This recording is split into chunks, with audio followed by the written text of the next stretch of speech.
Bendiciones para todos en el nombre de nuestro amado Salvador, el Señor Jesús, el Hijo de Dios.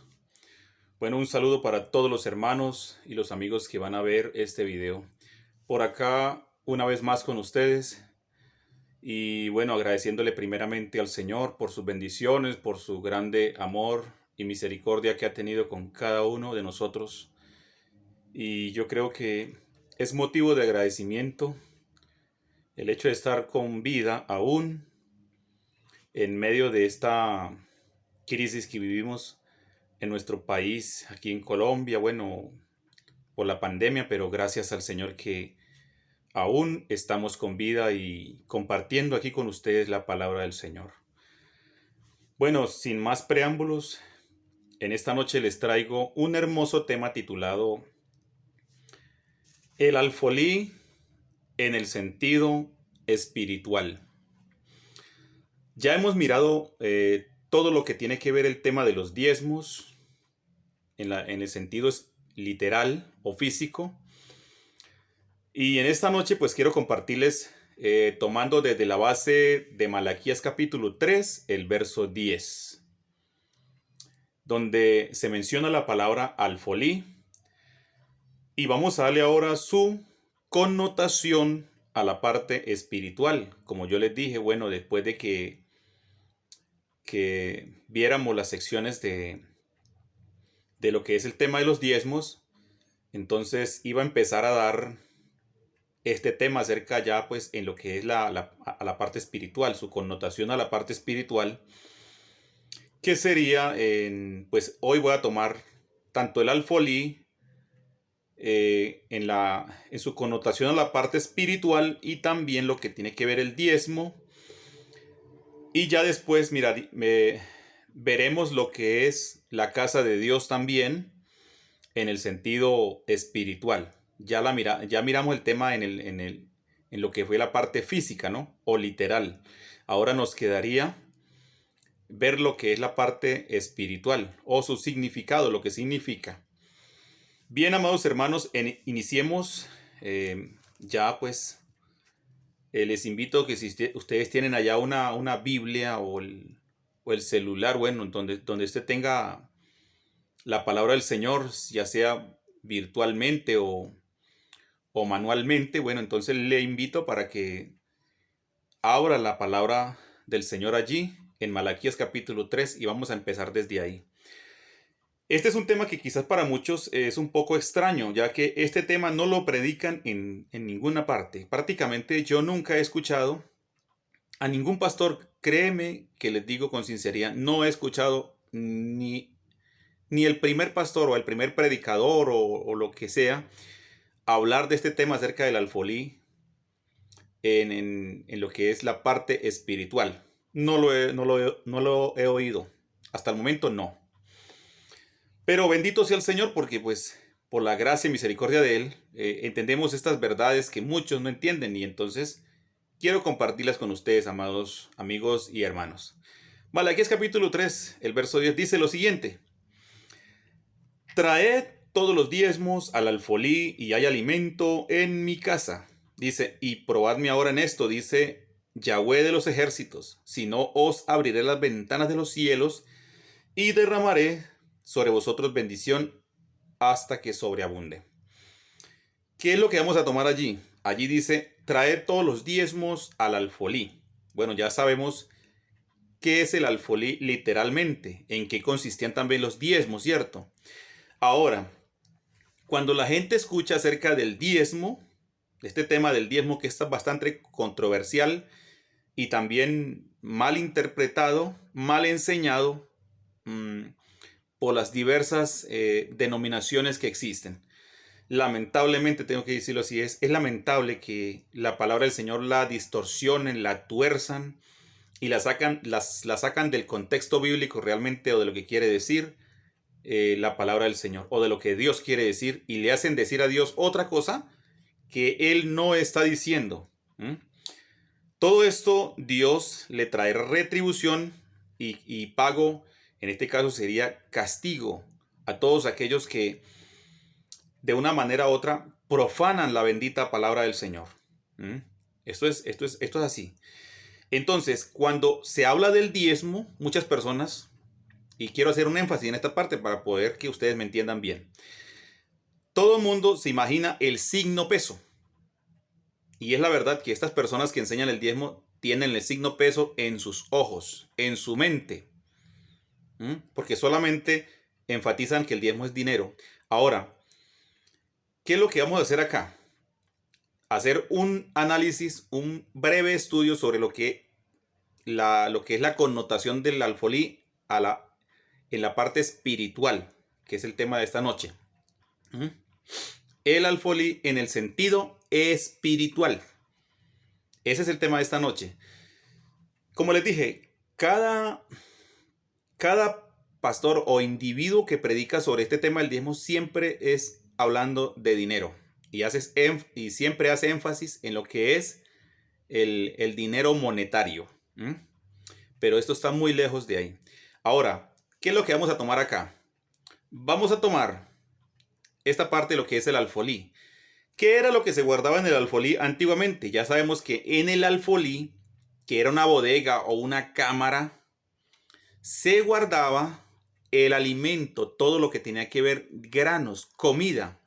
O sea, el diezmo, en conclusión, para que ustedes me entiendan, el diezmo se refería era a alimento. Cuando dice hay alimento en mi casa, era que hubiera provisión de comida, literalmente, para poder sustentar todo lo que tenía que ver el ministerio sacerdotal levítico y el resto del pueblo que era vulnerable como las viudas, los huérfanos y los extranjeros. Y en primer lugar estaban los levitas y los sacerdotes, que eran los que ministraban en el templo. Para ellos fue dado el diezmo como remuneración o como parte de pago por el servicio, según lo que dice Números capítulo 18, el verso 20. Algo que estipuló el Señor, un mandamiento dado directamente al pueblo o a la nación de Israel y no a la iglesia del nuevo pacto. Aclaro esto. Entonces ya estamos en materia, así que no piensen que de pronto estoy haciendo preámbulo. No, ya estamos aquí, entrando ya de lleno en lo que es el tema. Solo que estoy tomando esta parte para ir clarificándoles a usted y ustedes me puedan entender mejor. Repito, el concepto de diezmo bíblicamente era alimento. Repito, alimento, no dinero monetario. No dinero monetario, era alimento, tanto en la parte agrícola como en la parte de ganadera y los rebaños. Eso era el diezmo. ¿Y el diezmo dónde se guardaba? Se guardaba en el alfolí, repito, en el alfolí. Quiero que ustedes vayan captando esto, porque ahorita vamos a desglosar eso y le vamos a dar, como les dije, la connotación de la parte espiritual, ya que este es un tema maravilloso.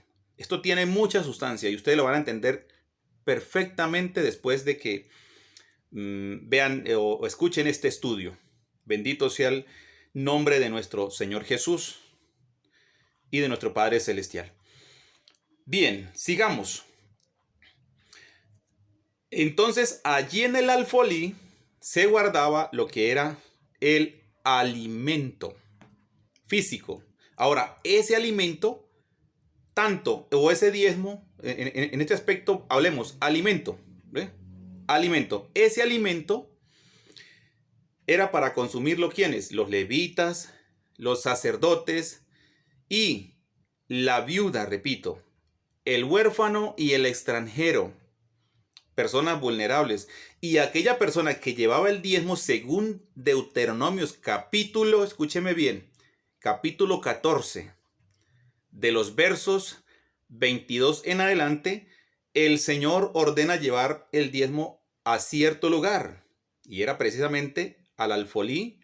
Una parte se llevaba que se guardaba cerca del templo en unas bodegas que había. Ahora bien, allí, cuando la persona tenía que presentar el diezmo, digamos, el diezmo tenía que llevarse después de la cosecha cada año. ¿Ve? No era cada quincena, cada semana o cada mes. Se diezmaba cada año. Y aquel que llevaba el diezmo El diezmo, por ejemplo, que llevaban para consumirlo en las festividades de las fiestas judías que se hacían en ese entonces, la persona que llevaba el diezmo, escúcheme bien, esa persona podía tomar de ese diezmo y consumirlo con su familia delante del Señor, dando gracias, reconociendo de dónde lo había sacado el Señor, según Deuteronomio capítulo 26. ¿Ah? Tenía que hacer, o sea, esto se consumía en un ritual o en una ceremonia religiosa que se tenía que hacer, según lo establecido en la ley. Y era una ley que no se podía abrogar o quitar o cambiar, no. Se tenía que cumplir como tal porque era algo indefectible. ¿Mm? Entonces, este diezmo, todos, tanto comenzando de los levitas sacerdotes, todos participaban, hasta el más vulnerable, o sea, el pobre, podía tomar de ese diezmo. Cosa que hoy en día no lo hacen de esa manera porque es totalmente tergiversado. Bien, entonces explicando esta parte, que es necesario explicarla para que ustedes me puedan captar lo que ya viene de aquí en adelante. Ahora vamos a remitirnos a la parte espiritual.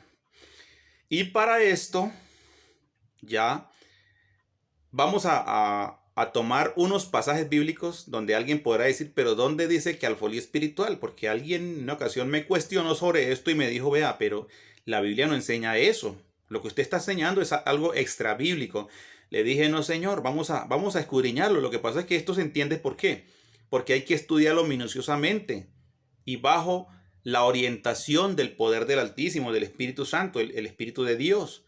Porque si usted lo va a estudiar de una forma, digamos, bajo el conocimiento secular de lo que usted le han enseñado en los institutos bíblicos o en las universidades teológicas, usted jamás lo va a entender porque de hecho ellos nunca lo enseñan allá. Porque ellos no entienden esto. Estos son temas que están ahí dentro de la misma escritura, pero la gente como tiene el conocimiento velado, sus ojos están cerrados, están ciegos espiritualmente, no pueden ver estas verdades que están impresas en las Sagradas Escrituras. Por eso muchos erran.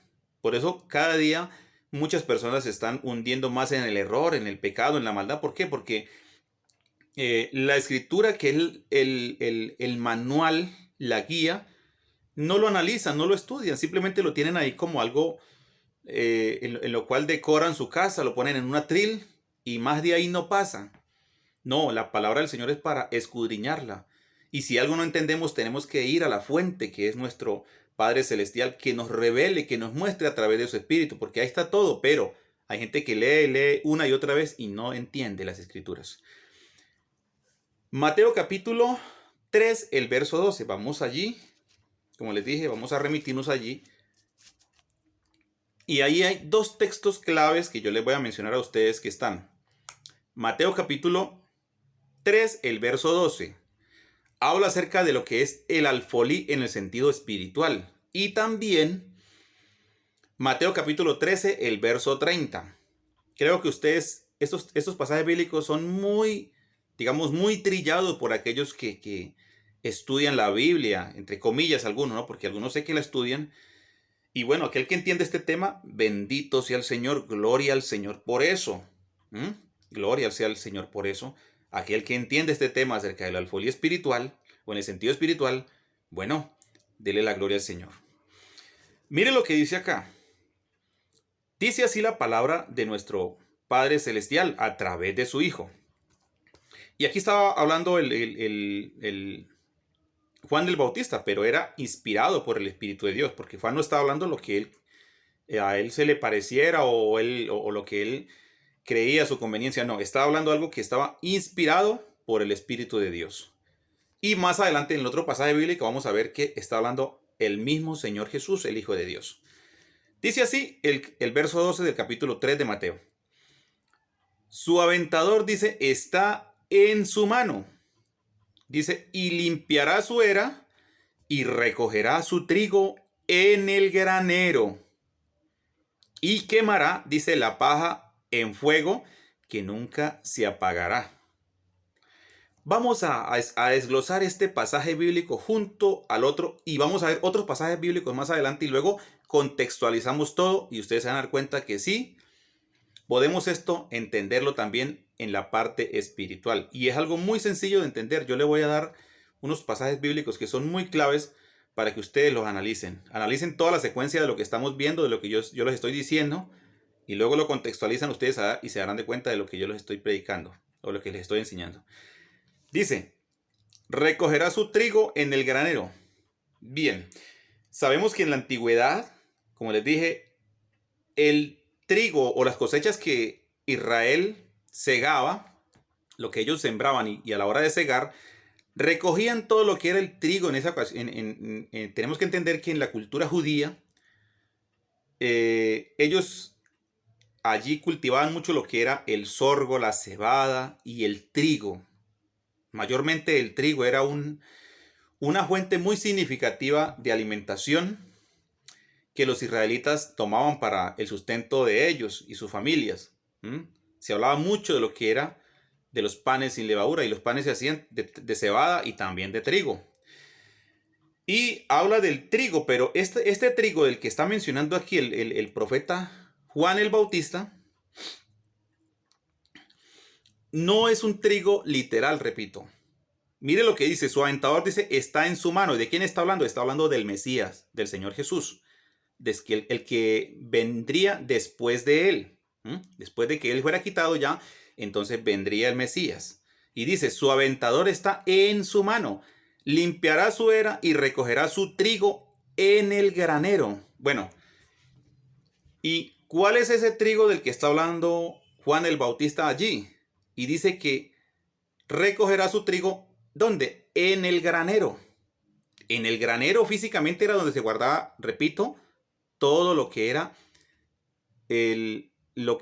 los granos. Allí se guardaban. Y aquí dice que en el sentido espiritual hay un alfolí.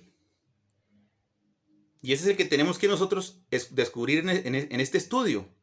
O sea, este trigo, la palabra trigo aquí y granero en el granero, se está refiriendo a la parte espiritual. No está hablando de la parte física. Quiero que me entiendan eso. Ahora, vamos a contextualizarlo. Vamos a Mateo capítulo. Pero antes de eso quiero aclarar algo. Aquí dice, y quemará la paja en el fuego que nunca se apaga. La paja representa en este caso la cizaña. Y ahorita voy a explicar algo y les voy a dar unos pasajes bíblicos para que ustedes mismos lo estudien, ustedes mismos. Porque ustedes lo pueden hacer y ahí está explicado. No necesito yo explicarles todo esto porque sería como decir redundancia. Ya ustedes lo pueden ver y ya está explicado. ¿Sí? Y por el maestro de los maestros, que es nuestro amado Salvador, el Señor Jesús. El Señor habla aquí en Mateo capítulo 13, acerca de la parábola del sembrador. Y aquí menciona las parábolas. Vea, aquí dice, el capítulo 13 comienza la parábola del sembrador. Luego hay unos subtítulos que aparecen dentro de lo que es el capítulo. Dice, propósito de las parábolas. Jesús explica la parábola del sembrador, la explicación, lo que significa. Luego, parábola de la semilla de mostaza. Bueno, pero hasta el verso 30 da esto, lo que es la parábola del sembrador, el propósito de las parábolas, cuál era la objetividad de él hablar de esta manera en parábolas o de una forma metafórica. Ahora bien, y luego dice, Jesús explica, después que él habla de las parábolas, las explica, las enseña en otras palabras, cuáles eran o cuál era el propósito de estas parábolas. Pero miremos algo importante acá. En el verso, del capítulo 13 de Mateo y el verso 30, nuevamente vamos a encontrar la palabra alfolí, o que se refiere también granero y trigo, que es lo mismo. Cuando ustedes encuentren la palabra granero o alfolí o cámara, se está refiriendo a lo mismo, son sinónimos. Esos son sinónimos, es lo mismo. Ahora el verso 30, mira lo que dice, dejad crecer juntamente lo uno y lo otro hasta la siega, dice. Y al tiempo de la siega, cuando ya se recoge el producto o la siega, que se llama siega también, yo diré, dice, a los segadores. ¿Mm? Los segadores, dice, aquellos que van a recoger el trigo o el grano. Dice, recoged primero, ¿qué? La cizaña. Y atadla en manojos para quemarla. Pero luego dice, pero después de eso, pero recoged el trigo en mi granero. Notemos que aquí el Señor,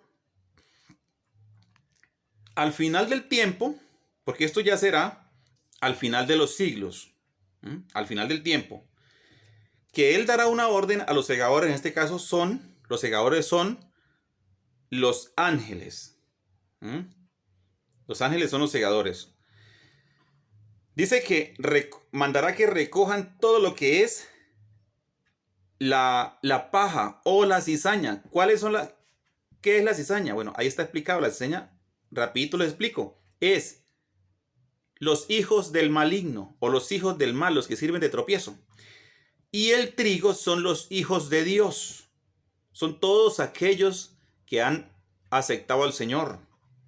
Todos los que son hijos de Dios son comparados con el trigo literal, ¿eh? Y ese trigo, o sea, nosotros los hijos de Dios, al final del tiempo dice que seremos recogidos.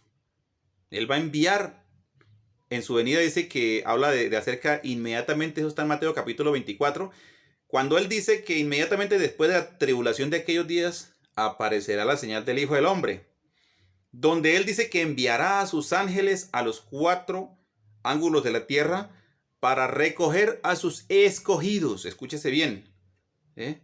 Por eso dice, pero antes de eso se va a recoger la cizaña. O sea, la cizaña son todos los hijos del mal y lo van a recoger también y lo van a amontonar. Porque Dios va a hacer un juicio con ellos. Y luego los hijos de Dios, que son el trigo, que se representa el trigo, también van a ser recogidos. Van a ser recogidos y llevados a su reino. Cuando entonces aquí dice, por eso aquí dice, le diré a los segadores, recoged primero la cizaña. ¿Ve? Que son los hijos del diablo. Ahí está más atrás, ustedes van a encontrar todo eso, lo que es, o más adelante, mejor dicho. Aquí les digo algo, más adelante ustedes van a encontrar cuando habla Jesús, dice aquí en el 36, Jesús explica la parábola de la cizaña. Lean todo, ustedes pueden leer desde el 13 hasta prácticamente hasta el 43, hasta el verso 43. Y ahí van a encontrar ustedes que el Señor da las parábolas, pero luego da la explicación. ¿Qué significa esto, aquello? Y es una enseñanza maravillosa, créeme. Créeme, hermanos y amigos, que es una enseñanza maravillosa la que nos da nuestro amado Maestro, el Señor Jesús, el Hijo de Dios. Entonces, cuando habla aquí de recoger, dice, el trigo en mi granero.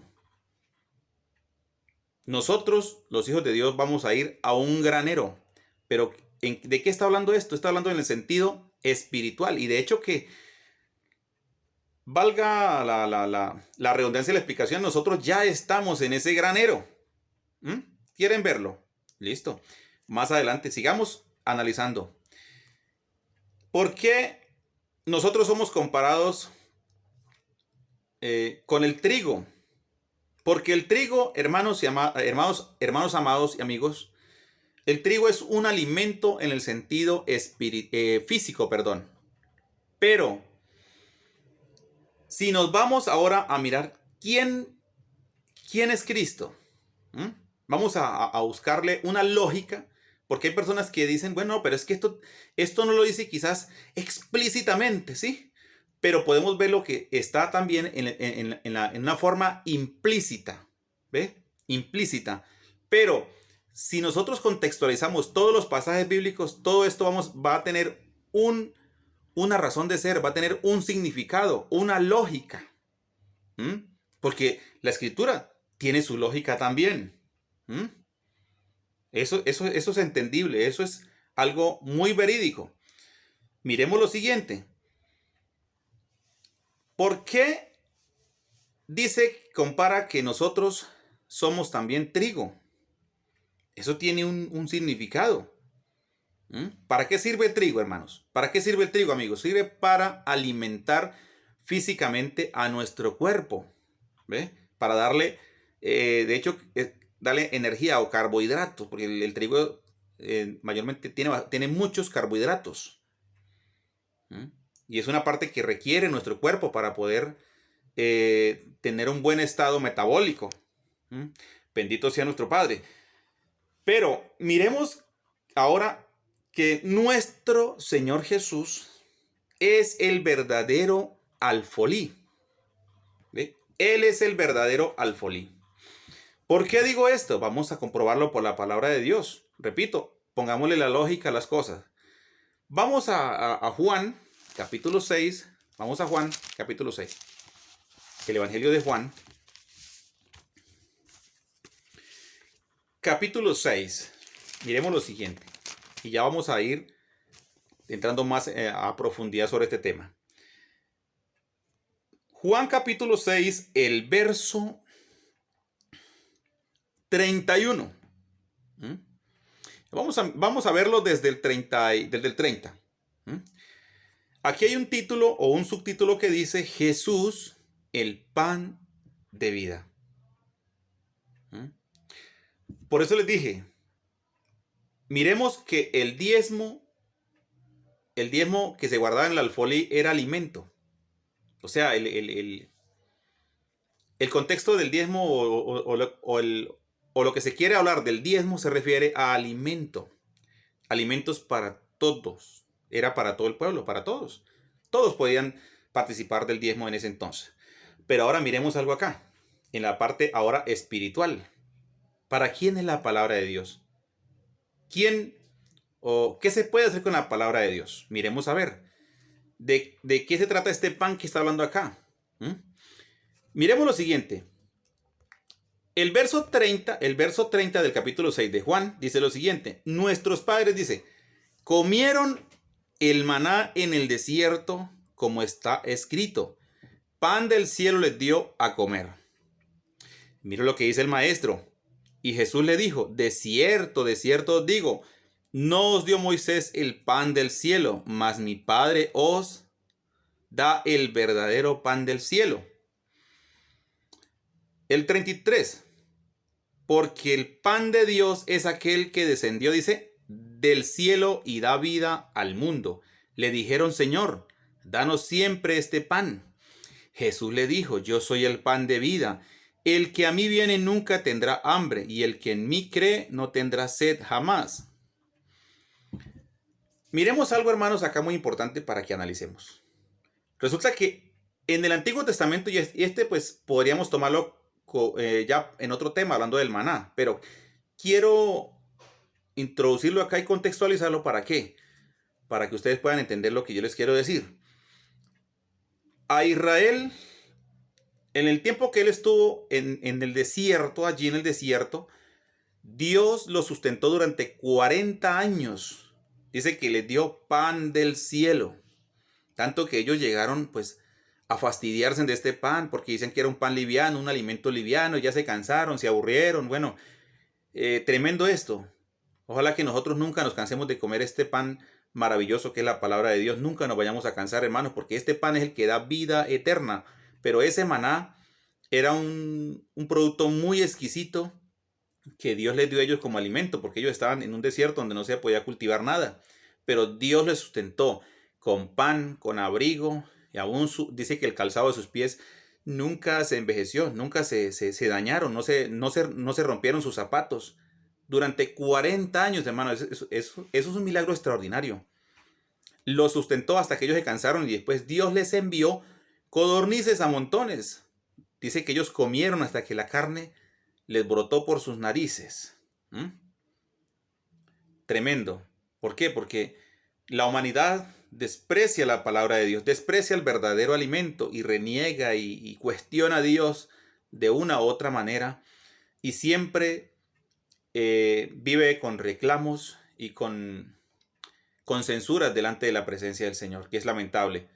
En vez de ser agradecidos, de estar contentos de que No tenían que trabajar, Dios les proveía todo, pero ellos renegaron, murmuraron, bueno. Entonces, en base a eso, Dios nunca les permitió entrar a la tierra prometida o al reposo que Él quería introducirlos en ese entonces. Ahora bien, miremos algo acá, o veamos algo acá. Cuando Él dice, ese pan, aunque estaba escrito que pan del cielo les dio, pero ese pan era un pan que lo sustentaba físicamente durante el tiempo que ellos lo comieran, ellos podían estar sustentados físicamente. Pero ya hablando de este pan espiritual que es el mismo Hijo de Dios, dice que descendió del cielo, porque el pan de Dios, dice, es aquel que descendió del cielo y que da, ¿qué? Vida al mundo. ¿Ah? O sea, el verdadero pan que venía del cielo, ese era el verdadero pan que da vida eterna. Vamos a seguir leyendo acá otros pasajes más adelante, en el mismo pasaje, y quiero leer allí en el verso 48. Mira lo que dice. Dice, yo soy el pan de vida. Mira lo que dice el Señor. Yo soy el pan de vida. Dice, vuestros padres comieron el maná en el desierto, ¿y qué? Y murieron. O sea, aunque ellos comieron ese pan que Dios les enviaba, pero literalmente ellos murieron. ¿Ve? Y de ahí no pasaron. Ahora, este es el pan, dice. Ahora bien, dice aquí, el verso 50. Este es el pan que descendió del cielo, para que el que de él come no muera. ¿En el sentido qué? Espiritual. ¿Ve? Esto tenemos que entenderlo en el sentido espiritual. Aquí no está hablando del sentido literal. Estamos hablando del sentido, en el sentido espiritual. Dice el 51, yo soy el pan vivo, dice, que descendió del cielo. Si alguno comiere de este pan, dice, vivirá para siempre. Y el pan que yo le daré es mi carne, la cual yo le daré por la vida del mundo. Quiero adelantarme más abajo. El verso 54 dice, el que come mi carne y bebe mi sangre tiene vida eterna, y yo le resucitaré, dice, en el día postrero. Escúchese bien. Porque mi carne, dice, es verdadera comida y mi sangre es verdadera bebida. El que come mi carne y bebe mi sangre, en mí permanece y yo en él. Como el Padre me envió, el Padre viviente, y yo vivo por el Padre, asimismo el que me come también vivirá por mí. Verso 58. Este es el pan que descendió del cielo, no como vuestros padres comieron el maná en el desierto. Vuelve y trae a existencia lo que pasó en el pasado. Y murieron, dice. Y el que come de este pan vivirá, dice, eternamente. Bendito sea el Padre, bendito sea el nombre de nuestro amado Señor Jesús. Ahora, vamos a ver de qué se trata o de lo que está él diciendo acá. Lo entenderemos aquí claramente en el verso 63 del mismo capítulo. Dice, el Espíritu, escúchese bien, el Espíritu es el que da vida. Dice, la carne para nada aprovecha. Ahora mire, aquí está la respuesta.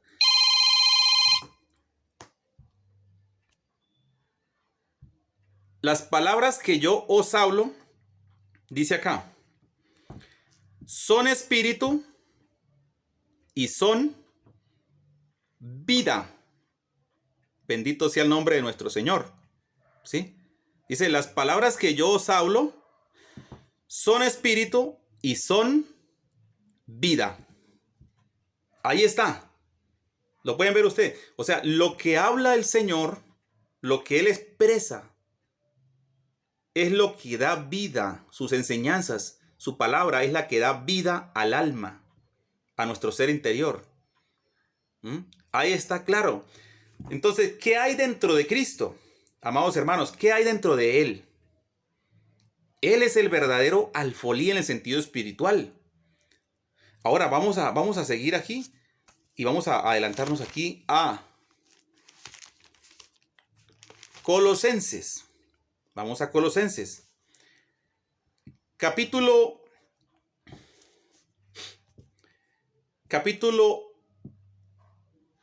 2. Vamos a leer allí unos pasajes bíblicos. Capítulo 2, el verso 3 y 4 dice. Mire lo que dice el apóstol Pablo acá. Dice, en quien están escondidos todos los tesoros de la sabiduría y del conocimiento. Y esto lo digo para que nadie os engañe con palabras persuasivas. ¿Ah? Vamos a leerlo nuevamente. Dice, en quien están escondidos todos los tesoros de la sabiduría y del conocimiento. O sea, ¿qué hay en Cristo? En Cristo está todo lo que es la sabiduría y conocimiento del eterno, del Padre Celestial, porque Dios ha colocado el Padre Celestial en su Hijo, la palabra, las enseñanzas, todo. Todo está allí en Cristo. Entonces, en Él encontramos todo lo que nosotros necesitamos para nuestra vida espiritual, amados hermanos. En Él están escondidos todos. Si alguien necesita sabiduría, pídale al Señor que la va a dar. Si alguien necesita conocimiento, si alguien necesita entender algo, vamos allí a ese alfolí y tomamos. Ahora, veamos el capítulo 3 de la misma carta que el apóstol escribe a los colosenses. Dice,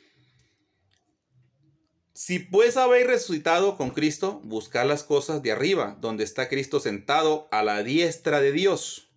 Poned la mira en las cosas de arriba, no en las de la tierra. El verso 3, mira lo que dice. Porque habéis muerto, ¿cierto? Y vuestra vida, dice, está escondida ¿con qué? Con Cristo en Dios. Bendito sea el Señor. Qué palabra tan maravillosa. Dice, porque habéis muerto y vuestra vida está escondida con Cristo en Dios. Por eso nosotros estamos en Él. Nosotros que somos el trigo, hermanos, nosotros somos el trigo en el sentido espiritual, estamos en Él. Estamos guardados en Él. Dice, con Cristo en Dios. Nosotros estamos dentro de ese alfolí en el sentido espiritual, guardados, allí estamos almacenados. Pero, como Cristo es el verdadero alfolí, en Él están guardados todo lo que es la palabra de vida, las enseñanzas, y Él es el que le da vida al mundo, vida a aquel que le busca, a aquel que le recibe en su corazón. Él le da vida, vida eterna. Veamos lo siguiente, lo que el apóstol Pablo le dice a la iglesia. Ahora, en el mismo capítulo 3 de la carta a los Colosenses, el verso 16, miremos lo que dice. Vea lo que el apóstol Pablo le dice a la iglesia, a los hermanos. Dice, la palabra de Cristo mora en abundancia en vosotros. Dice, enseñándoos, exhortándoos unos a otros con toda sabiduría, cantando con gracia en vuestros corazones al Señor con salmos e himnos y cánticos espirituales. Miremos algo muy importante acá, hermanos. Dice, la palabra ¿de quién? De Cristo o el Mesías. Porque eso significa Cristo, Mesías. Mora en abundancia en vosotros, dice, enseñándoos y exhortándoos unos a otros en toda sabiduría, cantando con gracia en vuestros corazones al Señor con salmos e himnos y cánticos espirituales. ¿Qué quiere decir esto? Que así como la palabra de Dios, Cristo que era el verbo, la palabra de Dios, porque Cristo es el logos, la palabra de Dios. La palabra del Padre moraba en Cristo. De igual manera, nosotros tenemos que almacenar en nuestro corazón, en nuestra alma, no en este corazón literal, no, sino quizás ustedes vean que estoy colocando mis dedos de esta manera. No me estoy refiriendo a este corazón literal, porque este es un corazón simplemente que tiene la función de enviar sangre a todos nuestros órganos de nuestro cuerpo, sino se refiere al ser interior, a nuestra alma. O sea, la palabra de Cristo debe morar en nuestro corazón, en nuestra mente, en nuestro ser. ¿Pero de qué manera debe morar? Debe morar, dice que en abundancia. ¿Sí? ¿Por qué? Porque la palabra de Dios y las enseñanzas de Cristo es lo que le da vida a las personas espiritualmente. Si nosotros tenemos aquí almacenado la palabra de Cristo en nuestro corazón, en nuestra mente, entonces tendremos ¿qué? Alimento para darle ¿al quién? Al rico, al pobre, al huérfano, a la viuda, a todo el mundo, a todo aquel que quiera. Por eso el Apocalipsis dice, y el que tiene sed, venga y beba gratuitamente de la fuente de la vida. Gratuitamente, no hay que pagar un peso, hay que venir y tomar. Pero ¿cómo va a ser la gente si no sabe? Nosotros, teniendo el alimento espiritual, ¿qué tenemos que hacer? Impartirlo. Ya que nosotros venimos a ser pequeños alfolís, pequeñas bodegas donde el Mesías ha depositado en nosotros la palabra, su espíritu, ha depositado Dios en nosotros su espíritu. Así que si el espíritu de Dios está en nosotros, entonces tendremos palabra, porque nosotros somos también pequeños alfolís en este caso, sacando una deducción.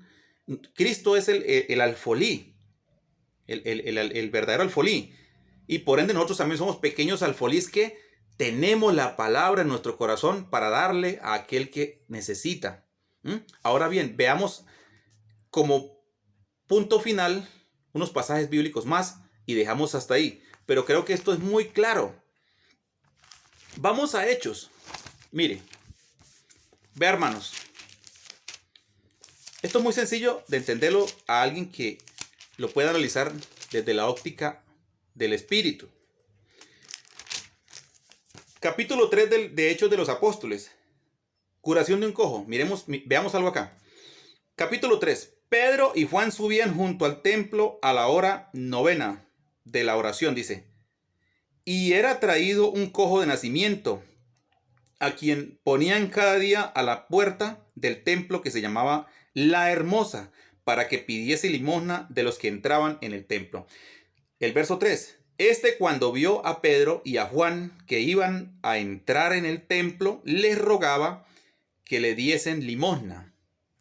Ahora, el verso 4. Pedro, con Juan fijándose en él los ojos, le dijo: míranos. Entonces él les estuvo atento, esperando recibir de ellos algo. Mas Pedro dijo, mira lo que Pedro le contesta: no tengo plata ni oro, pero lo que tengo te doy. En el nombre de Jesús el Cristo de Nazaret, levántate y anda. Bendito sea nuestro Padre Celestial. Veamos que Pedro allí, en aquella ocasión, Pedro no tenía nada. Digamos en el sentido literal, no tenía plata. Dice, él mismo lo aclara y dice, no tengo plata ni oro. O sea que sus bolsillos estaban, digamos, literalmente estaban vacíos, ¿cierto? Pero en el corazón, en su ser, en el alma, tenían la palabra, tenían la provisión que este hombre necesitaba, porque si a este hombre le hubieran dado unas monedas, una limosna, una ofrenda, lo que fuera, este hombre, este cojo hubiera seguido lo mismo, hubiera seguido mendigando hasta el fin de sus días, hasta el fin de su existencia, postrado de esta forma tan precaria, digámoslo así, porque es duro. Alguien que está en esta posición, donde es una persona que está discapacitado, no puede laborar, sino que tiene que estar ya pues a merced de las personas que de buen corazón le ayuden de una manera u otra, pero su problema seguía y quizás hayan pasado pues muchos años. Un cojo, ¿ve? Dice que de nacimiento, prácticamente toda su vida. Toda su vida. Pero allí llega la provisión. Llega lo que este hombre no se imaginaba ese día. Y veamos lo que dice allí. Mas Pedro le dijo, no tengo plata ni oro, pero de lo que tengo te doy. En el nombre de Jesús el Cristo de Nazaret, levántate y anda. Claramente dice, mira lo que el apóstol Pedro dice. Más. Pero, dice, pero lo que tengo te doy. ¿Qué tienes tú, hermano? Creo que todos tenemos muchas cosas para dar. Nosotros tenemos provisión en el sentido espiritual. Quizás literalmente no tenemos mucho, pero tenemos lo más grande, que es tener la palabra de Dios en nuestro corazón. Bendito sea nuestro Padre Celestial.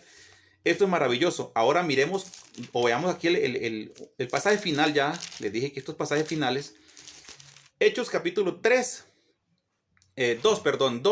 desde el verso 14, pero no lo voy a leer porque ya el tiempo se ha ido. Pero quiero dejarles algo claro acá. Veamos que Pedro en aquella ocasión dice que lleno del Espíritu Santo se pone de pie y empieza a dar el primer sermón. Que eso está en Hechos capítulo 2, desde el verso 14 hasta el verso 42. Ustedes van a analizar todo este pasaje bíblico y van a encontrar cómo Pedro empieza a darles ese maná, esa palabra de vida. O sea, ¿qué estaba sacando Pedro, siendo también un parte del alfolí? Estaba sacando de su corazón la palabra, el alimento que ellos necesitaban, y les estaba compartiendo a ellos. O sea que Pedro les estaba dando lo que el Mesías le había impartido a él, todo el conocimiento que ellos habían recibido del Señor Jesús, el Mesías, ellos ahora lo estaban dando. ¿Ve? Eso es lo que tenemos que hacer nosotros. Nosotros somos esos pequeños alfolís, pero debemos estar llenos de la palabra de Dios para poderle dar al mundo, a otras personas, predicarles el evangelio de salvación, hablarles de lo que es el camino, el camino para poder entrar en el reino de Dios, hablarles de este plan de salvación, de estas buenas nuevas, de este bendito evangelio, de la palabra del Señor. ¿Por qué? Porque esta palabra es la que da vida. Por eso el Señor dice, las palabras que yo os hablo son espíritu y son vida. Gloria sea a nuestro Padre Celestial. Entonces, hasta aquí dejo este mensaje. Yo creo que es muy claro para todos. La gloria y la honra sea para Él. Y bendiciones en el nombre del Señor Jesús para cada uno de ustedes.